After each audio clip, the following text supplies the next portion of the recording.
Narito ang programang totoong-totoo, Tambayan sa DWIZ. Programang magliliwanag ng ilang mahahalagang mga issue. Tambayan sa DWIZ. At ngayon, narito na sila upang maghatid ng saya sa bawat Pilipino.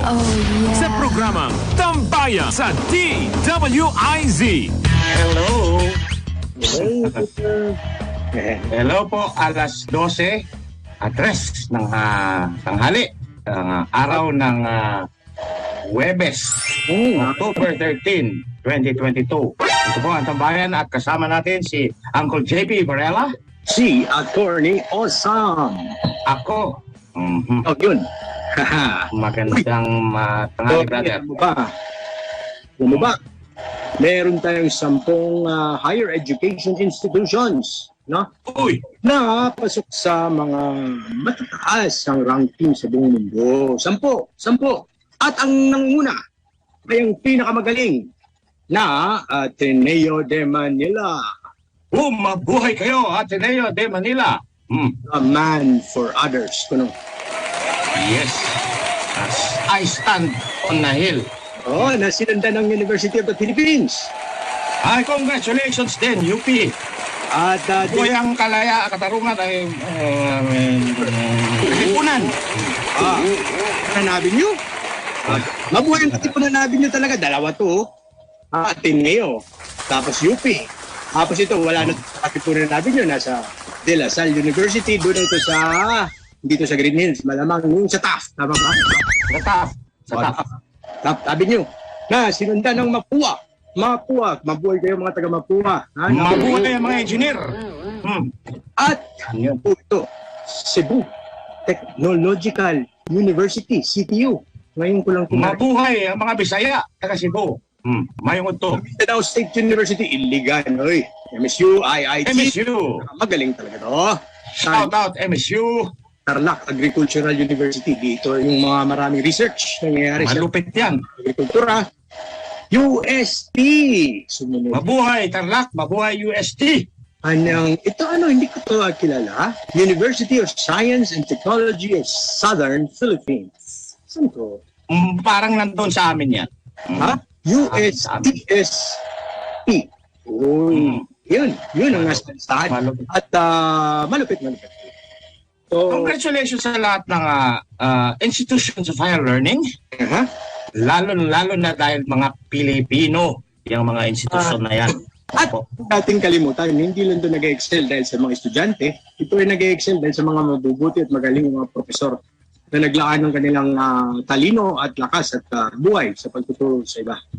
Yes, tama yan. Dahil 73 days na lang before Christmas. Kaya ganyan. Kaya, mamigay naman kayo dyan. Ang regalo. Regaluhan niyo ako. Pero maliban doon, sa kabila nun, sa kabilang banda, kabila. Ano ba Bisaya na on the other hand? Spikas kamot. sa wala o sa too? Sa wala or sa pikas kamot. Ano yung katotohanan nitong naka-blacklist daw tayo ng, sa mga tourism destinations ng ating mga kapatid ng mga Chinese nationals? This is true? Ay, yan ba yung sinabi ni Brother Mix Zubiri? Oh yeah! Ano ba chismis dyan? Ako wala akong chismis dyan, pero... Wala akong... Ang alam ko dyan ay hindi daw totoo yun, sabi ng Chinese ambassador to the Philippines. And then what... Mabuhay po kayo, sir. Why are we making a fuss out of this?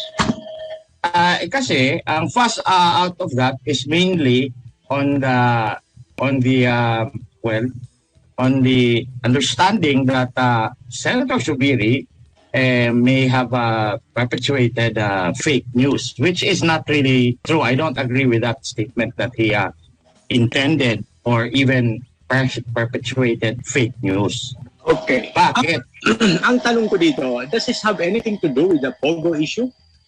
Yes, Pogo issue. Bakit kasi nangyari yon, no?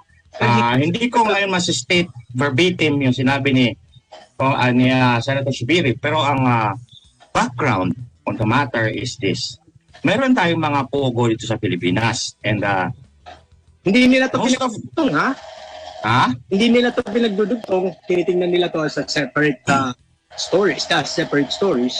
Mhm. Pero siguro, I think na my suggestion is that we look at it in this proposed or suggested way of looking at it. So ano yung facts? Facts natin. Meron tayong mga pogo dito sa Pilipinas na nag-ooperate. And they are operated by Chinese citizens or nationals. Okay. And they are legally operating as a business, legally here in this country.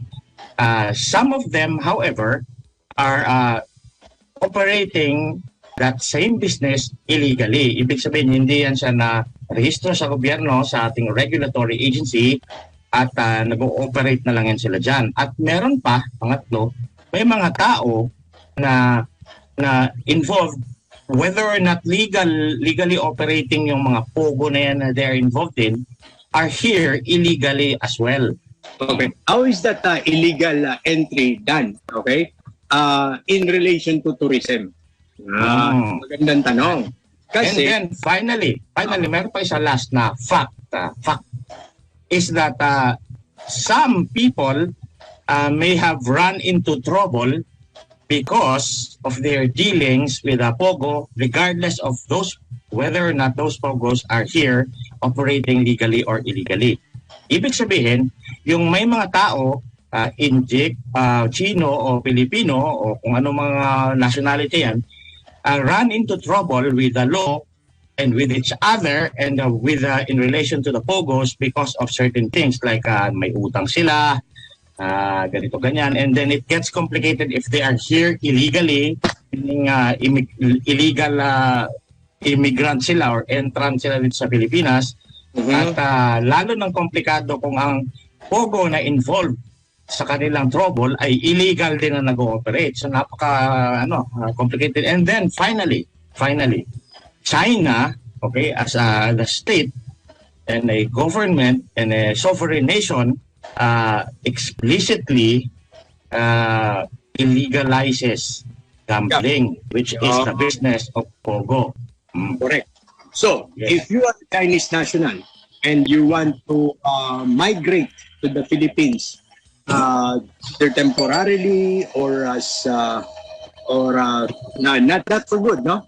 For a period of time, magpapaalam ka sa gobyerno mo, tama?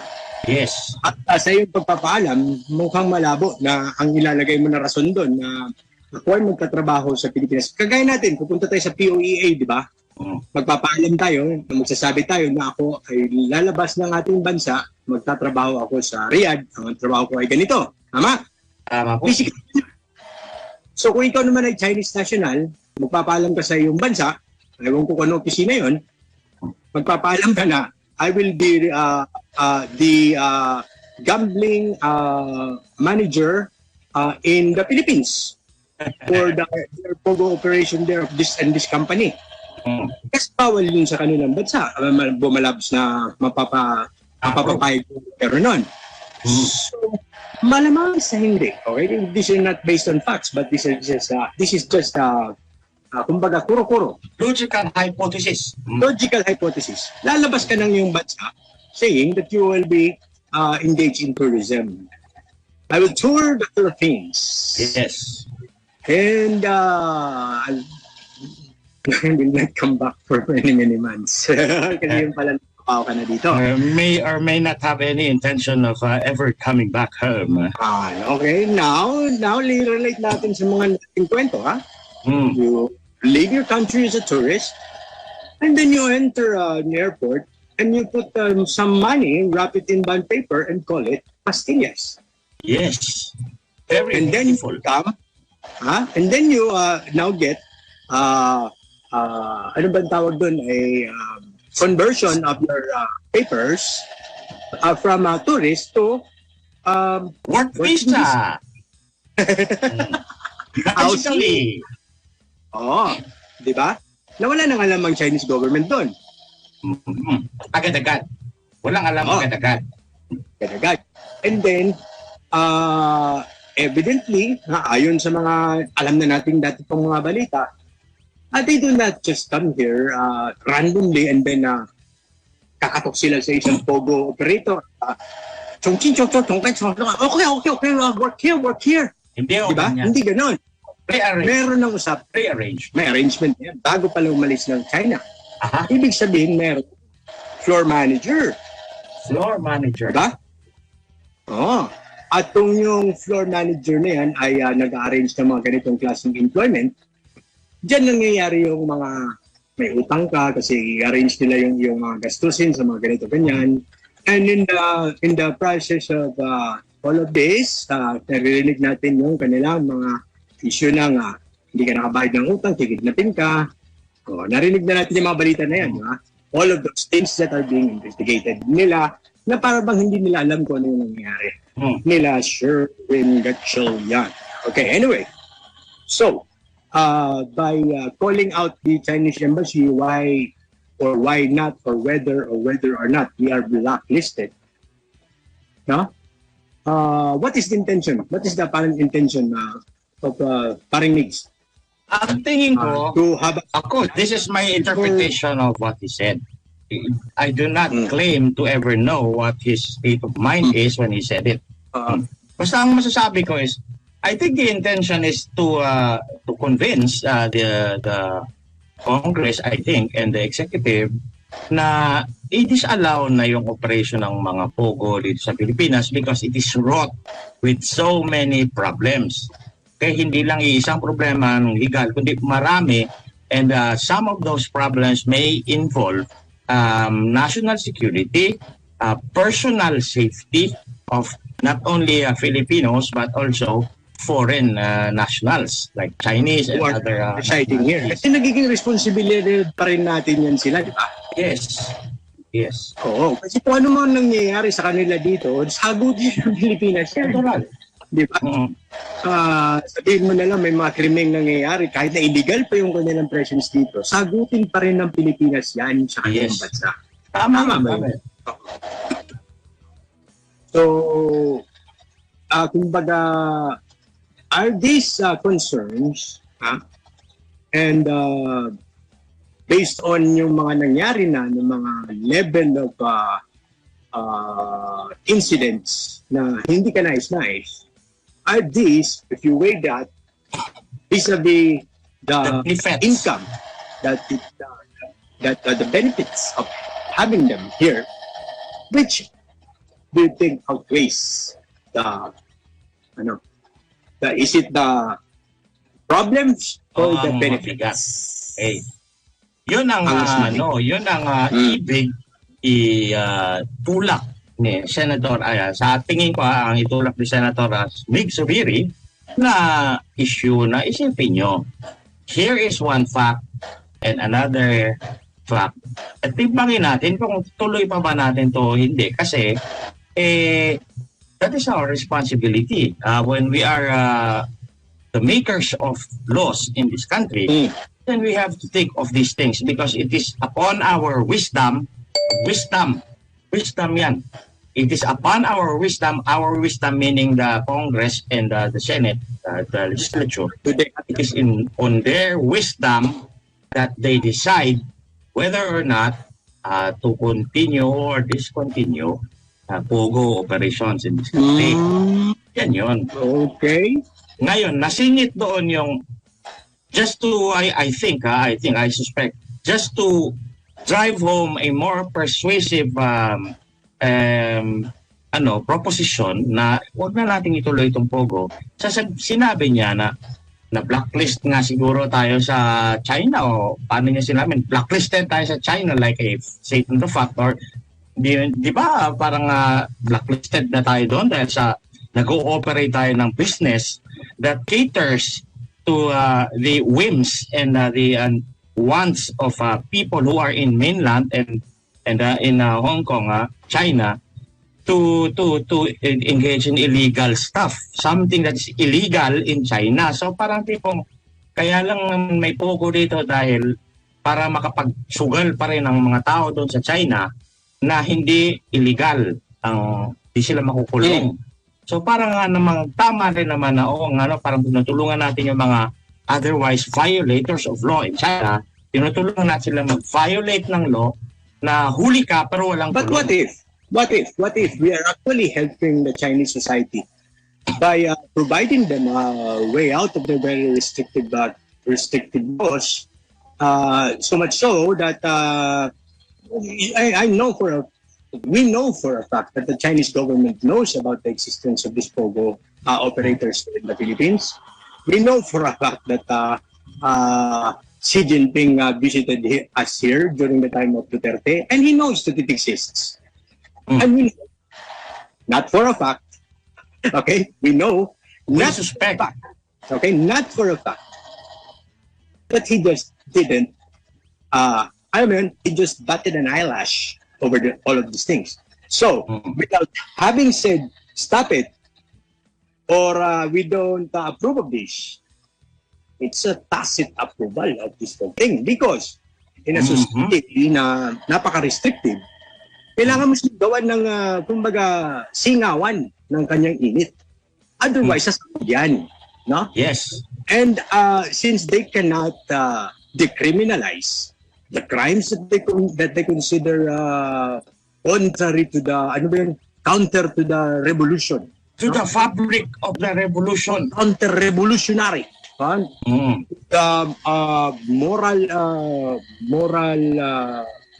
Moral goals of the Communist Party. No?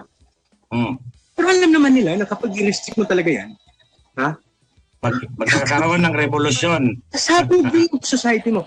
Just like our sabong. And sabi natin, if we are going to be too restrictive about that, do you know that sabong is really part of our culture?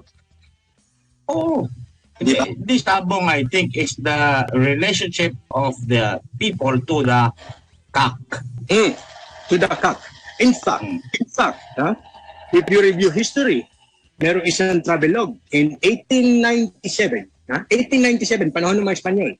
Ang description niya ng ating mga kalalakihan nung nandito siya sa Manila, this is a British writer, that wherever he goes, he will see every Filipino bringing a cock.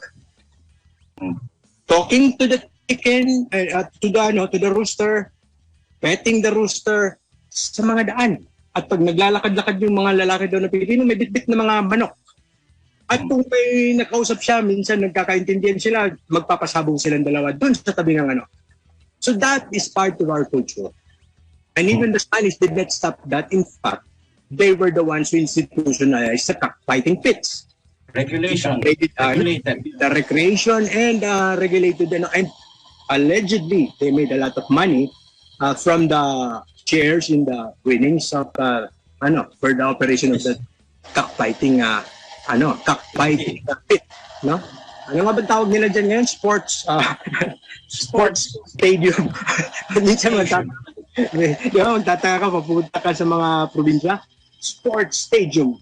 Pero ano ka sa sports stadium yan? Pag tinignan mo, kung pala, sabungan, di ba?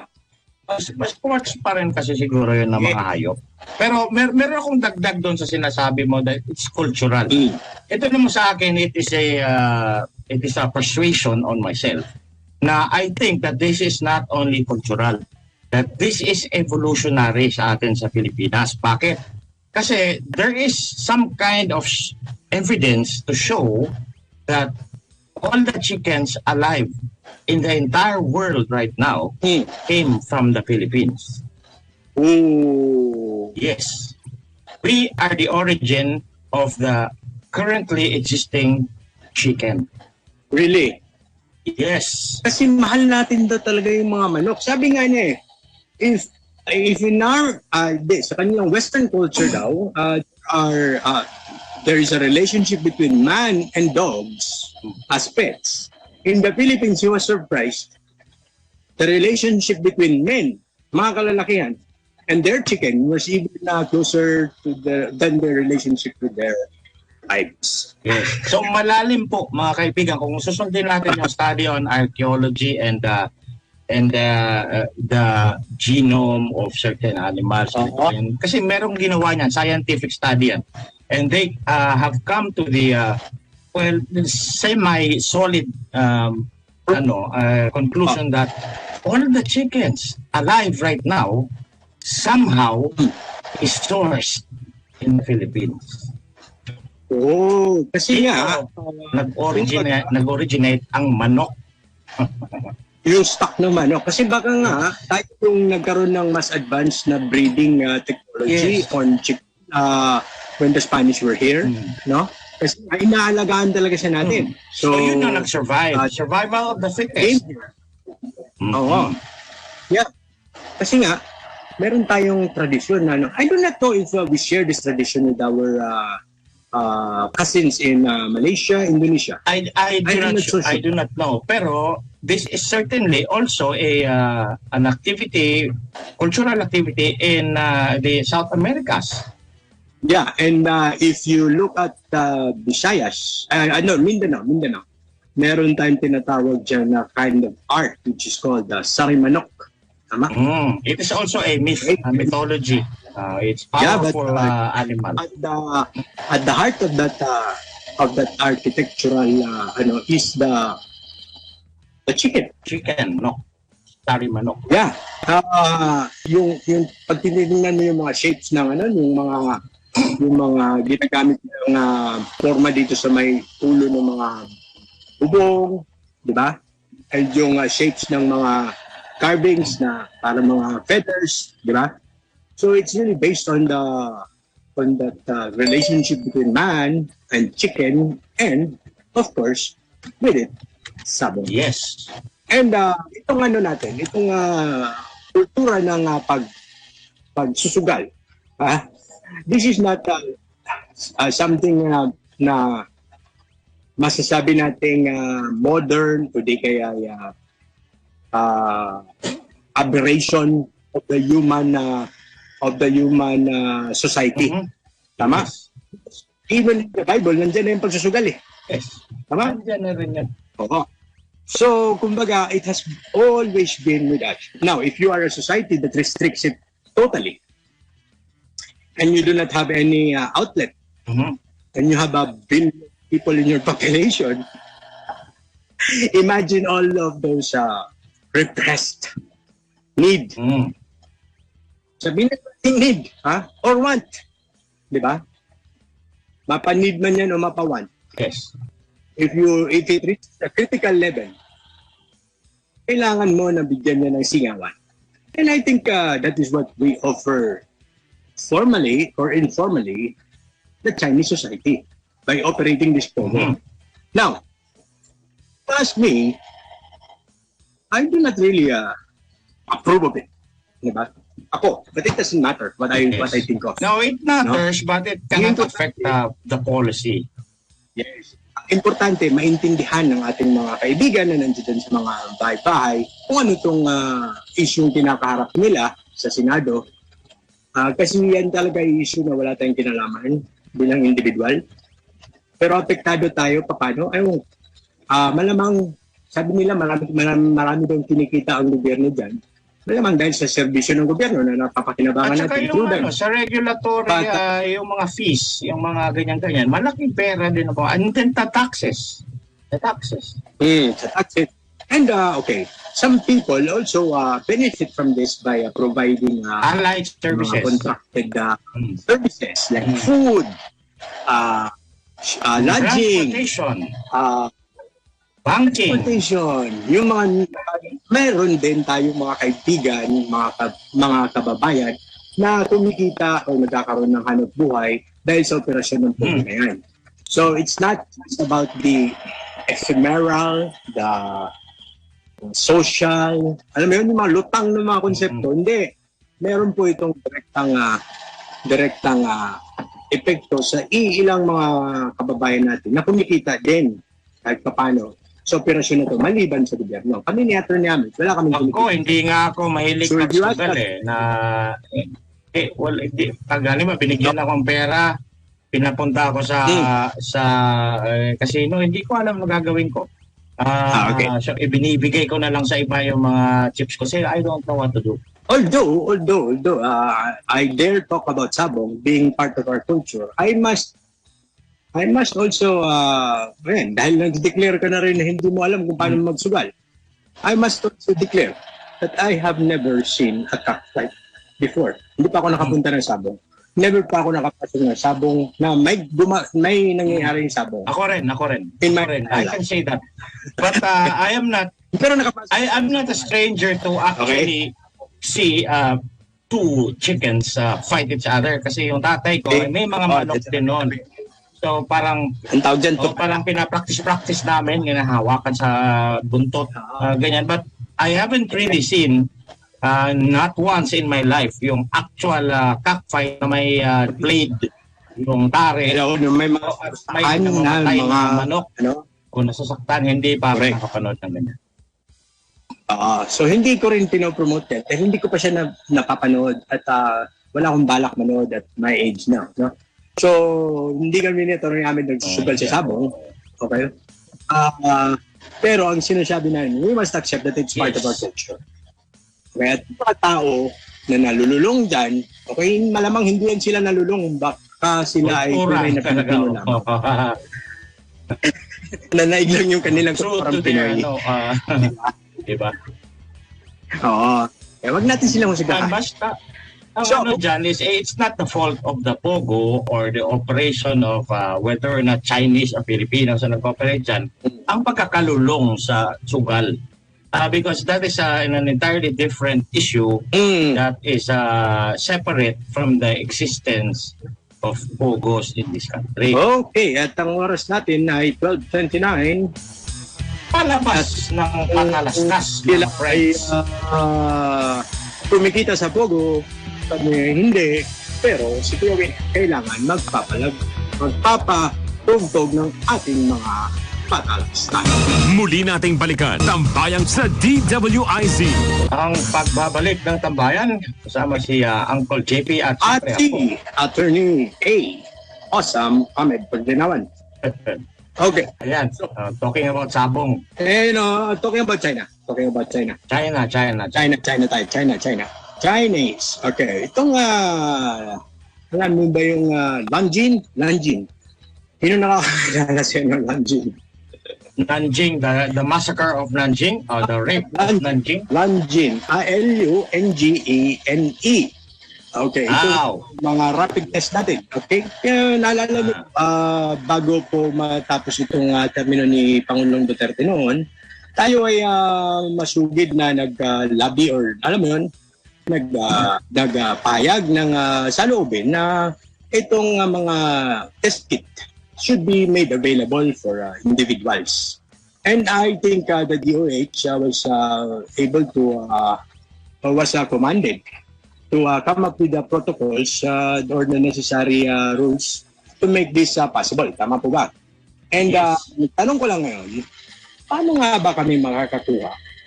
Paano nga ba kami magkakaroon ng access dito sa ating mga test kit kung tayo ay isang ordinaryong mamamayang Pilipino? Mamamayang Pilipino. Meron na bang botiga na nagbebenta ng mga test kit na ito?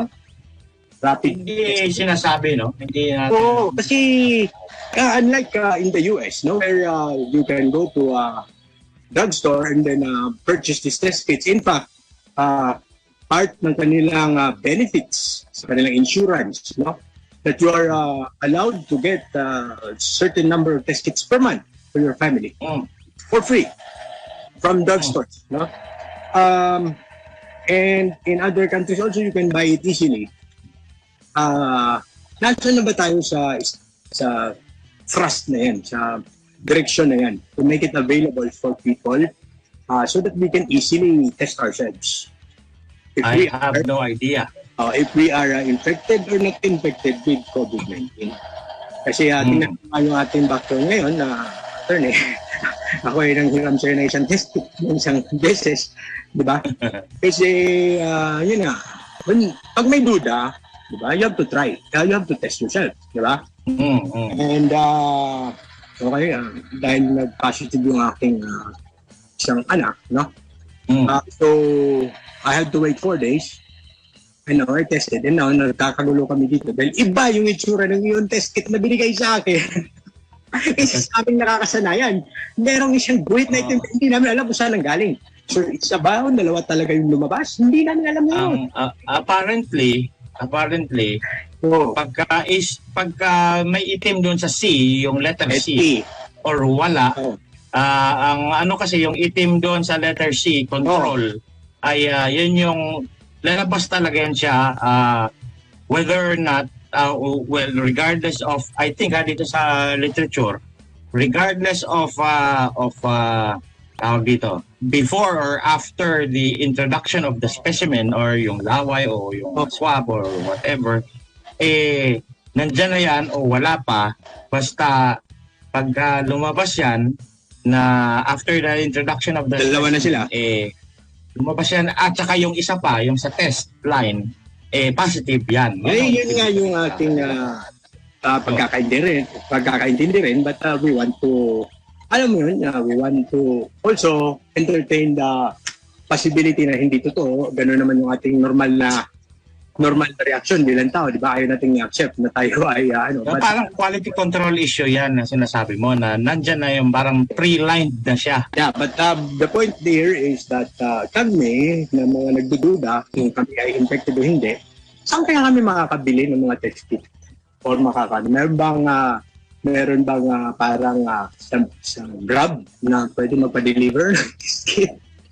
Meron ba yan sa actually, itong binili ko ay sa Shopee. Kasi dati hindi nawala yan sila dun sa mga mga shopping natin sites kasi dahil nga merong restriction, no? So I do not know. Nakahanap ka na pala ng mga ganyan. Tingnan natin yan, no? But for those who are in need to know fast, diba meron na ba ito sa mga drugstores or what that we would like to know, no? But anyway, itong China, they are partners of the whole world on many things, diba? So antagonizing them or making an issue out of them is like tickling the tagiliran of a bear. Okay? Or yung or a girlfriend na pag kinukulit mo na kinukulit, hiwalayan ka na lang kaya sa kakulitan mo. But do not mistake the bear as a teddy bear because the real bear actually bites. Di ba? And yung pose niyan, yung claws niyan, katakot-takot yan. At hindi ko alam kung bakit sa ating kabataan ay pinipresenta ang bear bilang cuddly. Bilang masarap kaibiganin, na creature. Well, in fact, it is a very dangerous animal. In fact, the only bear that is even remotely cuddly is the panda bear. Pero yung panda bear is also a very dangerous animal. Bear, it's still a bear. It's a wild. It can still be as aggressive as any bear, di ba? At saka yung koala bear is not an actual bear. But pag nagkadal-kadal ka dyan sa koala bear, ang mga kuko niyan ay napakatulis. Pag yumakap sa'yo, tusok-tusok ka.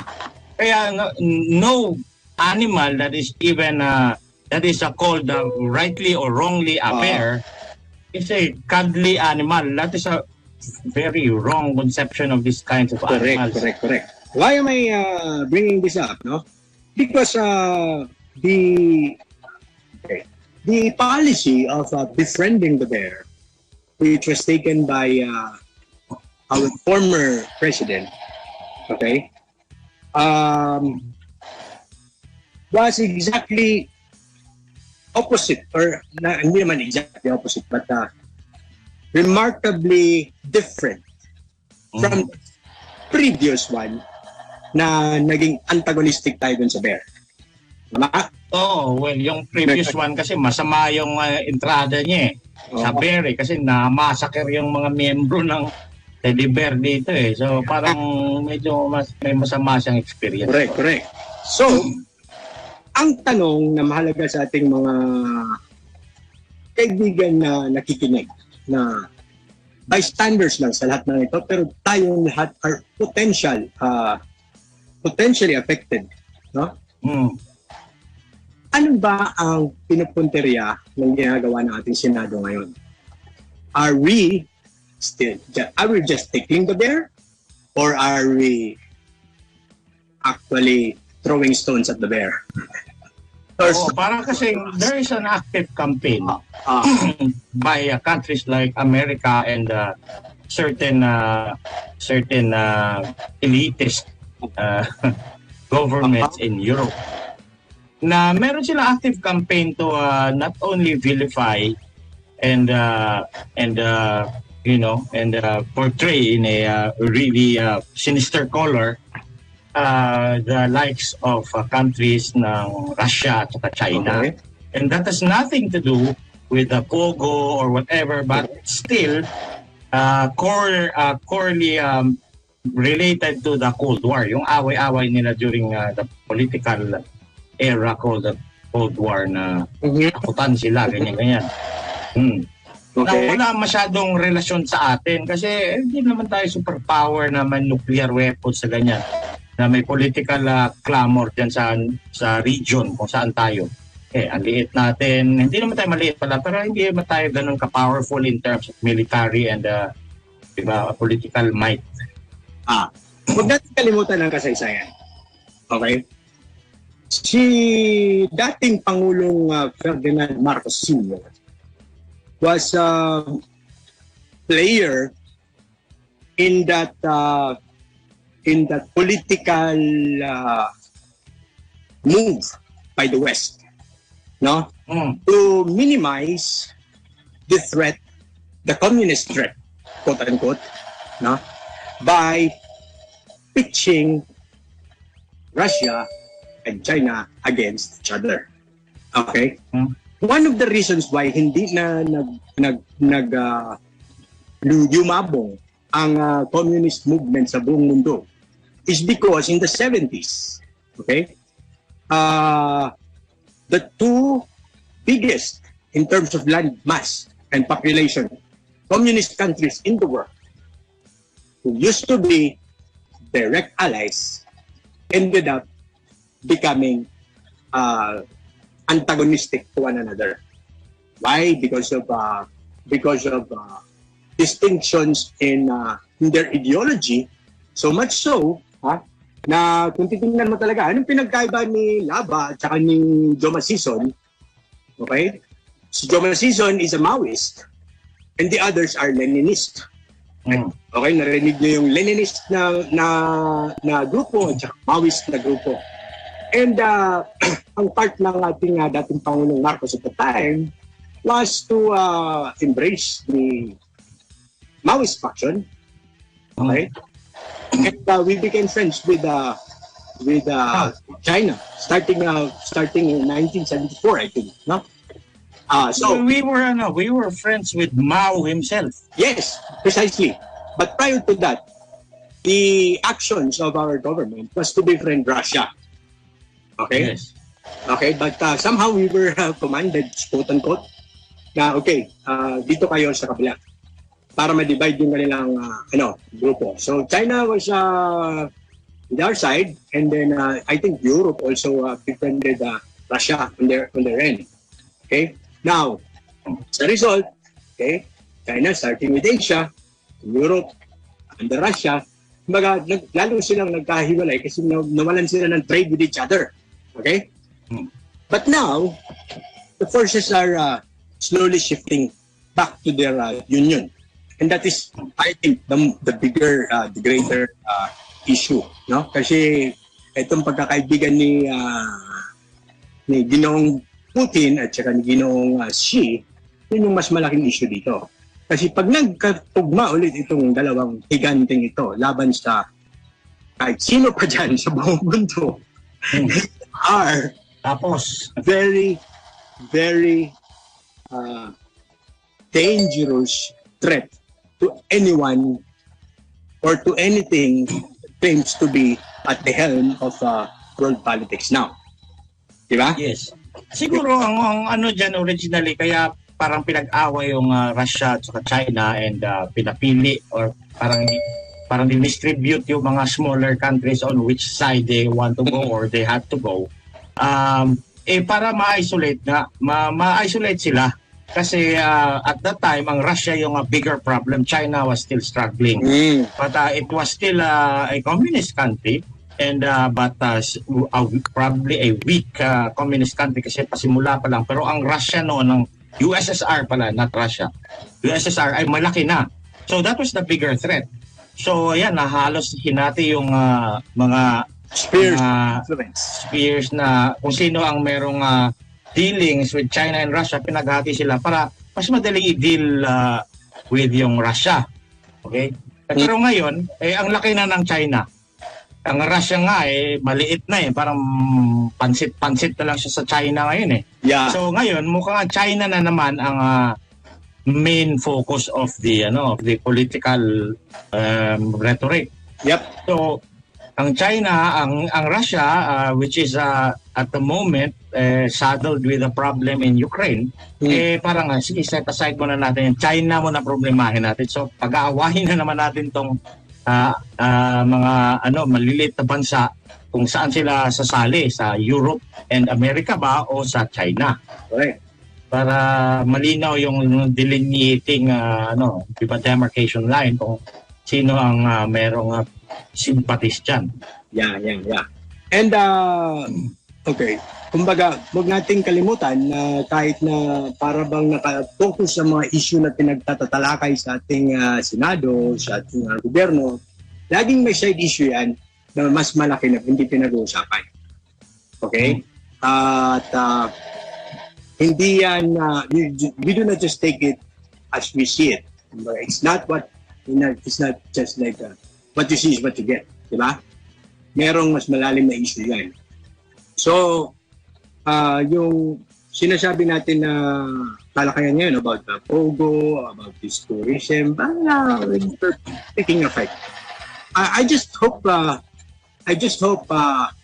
sometimes kasi you begin to pick a fight just to get better deal in a negotiation. About it. Tama? Or yes, pwede rin. Yeah, in a negotiation, it's always So let's just be hopeful that these people know what their intentions are, and it is aligned with the administration's direction, diba? Para hindi conflict, diba? And the welfare of the Filipino. And they have the welfare of the Filipino in their minds, no? Kasi maaari kasi personal or alam mo yun, group specific yung advantage yung makukuha dito, but not for everyone else. Diba? Yun ang hindi natin malinaw na makikita right now kasi may epekto ito na hindi natin mape-perceive immediately. Pero meron yan. May punteriya to. Laging meron. Your Senate will not do anything for nothing.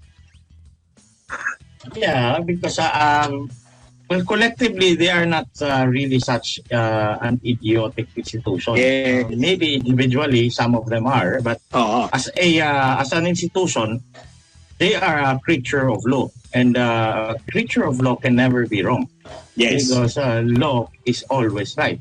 So parang ganyan yan It's a product of rationality and all that stuff. It's a theoretical discussion. Pero yun nga, as an institution, the Senate and the Congress, as a legislature, they are always right. So, ang hindi malinaw dyan kung ano yung individual agendas of each opponent of something. Mm-hmm. Mahirap din i-discern yan based only on statements. Kasi ang sinasabi ni Senator Subiri di mali lang siguro ang intindi namin or someone is denying what they earlier said. As if to say na itong si ambassador from China ay reneging or going back, doubling back on what he said earlier, which is really difficult to ascertain right now. But para sa akin, what is more practical is, blacklisted or not, let's see the facts. Are there Filipinos allowed to enter into the to China? And are there Chinese people allowed to enter into this country Or from the point of view of their or forbidden from leaving to come here. Yes, exactly.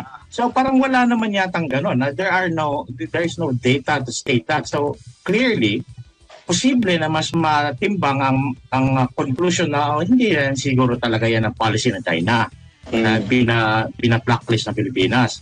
Now, so that leads us to ano pag sinasabi na ni Subiro, what is he doing?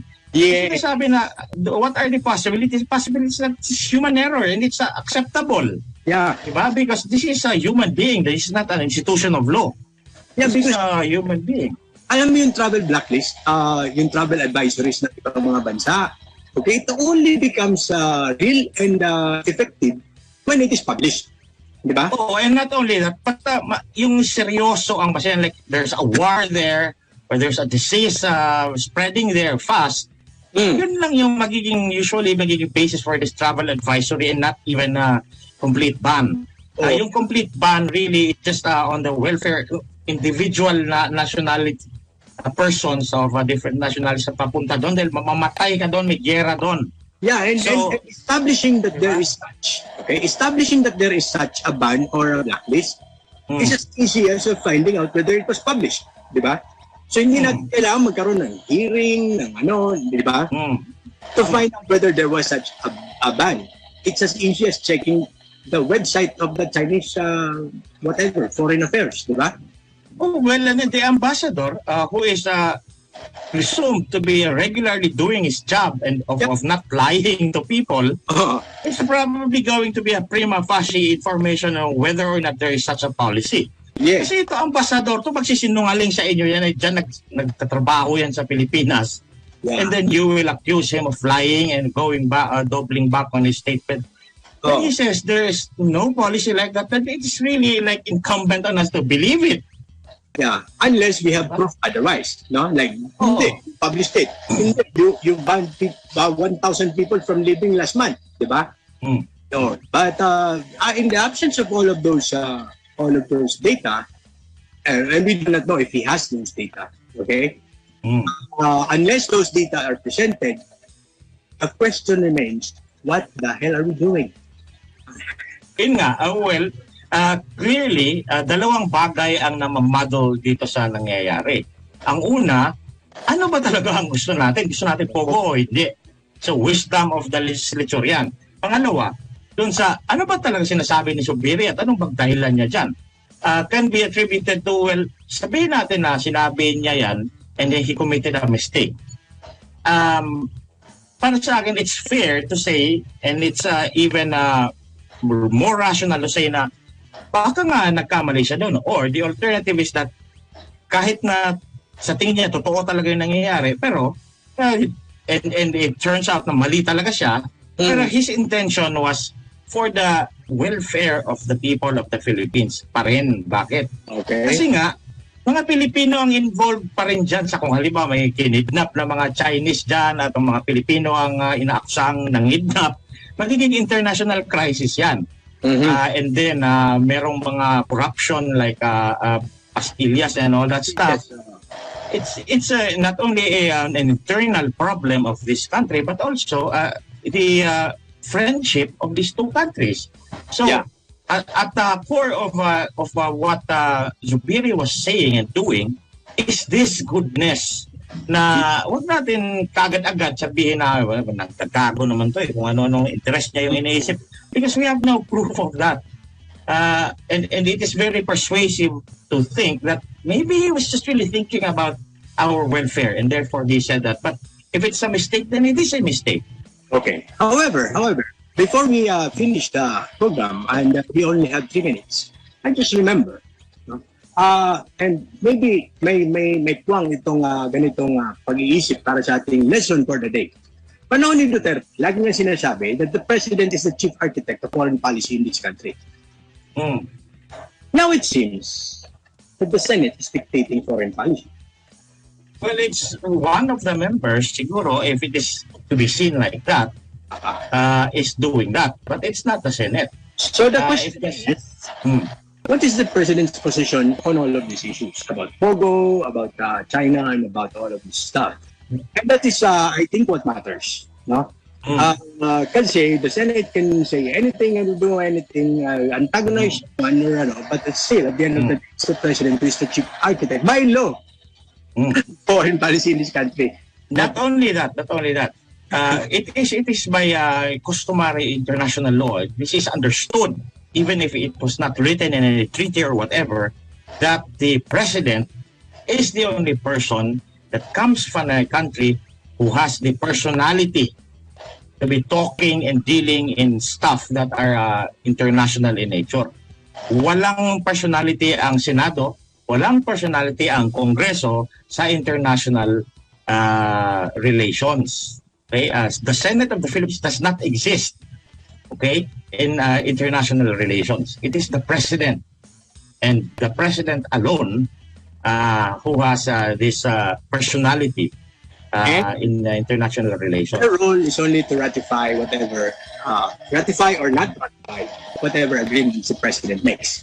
At dahil dyan, ang ating susunod na programa ay, ano ba? In the heart. In the heart. Ngayon in the heart of business.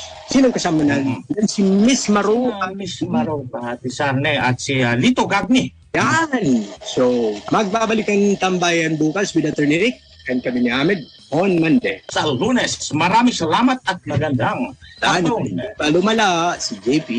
Bye! Tambayan sa DWIZ.